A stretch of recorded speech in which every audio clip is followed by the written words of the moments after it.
When you think about accountability, you need to think about the potential consequences of your choices. You need to think about the potential consequences of your actions.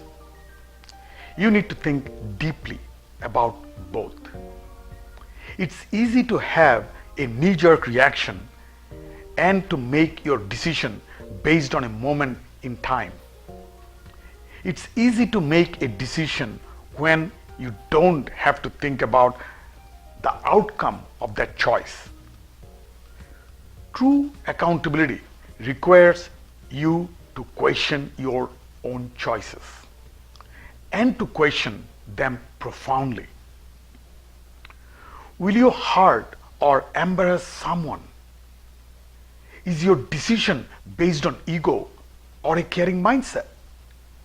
Is your choice the easiest choice instead of the best one?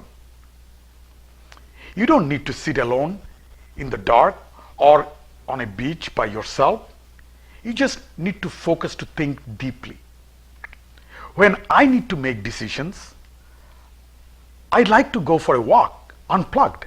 No phone, no music, just by myself.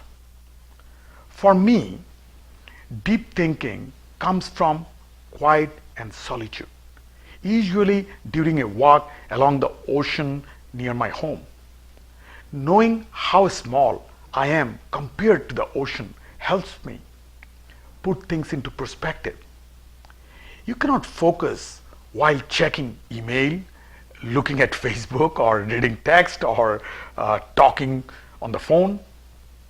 The next time you need to make a decision, unplug and go for a walk.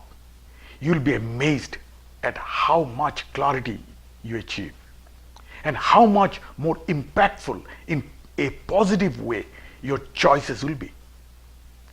I consider my purpose in life is to help others, including being accountable. That obligation often requires me to think deeply about my choices. If a client's product is recalled, or one of my kids needs help with homework, or a colleague makes a mistake, I consider it my responsibility to help make it right. Doing the right thing often requires thinking deeply about your choices. The next time you have a problem to solve or a choice to make, be sure you think deeply about the consequences of your decisions.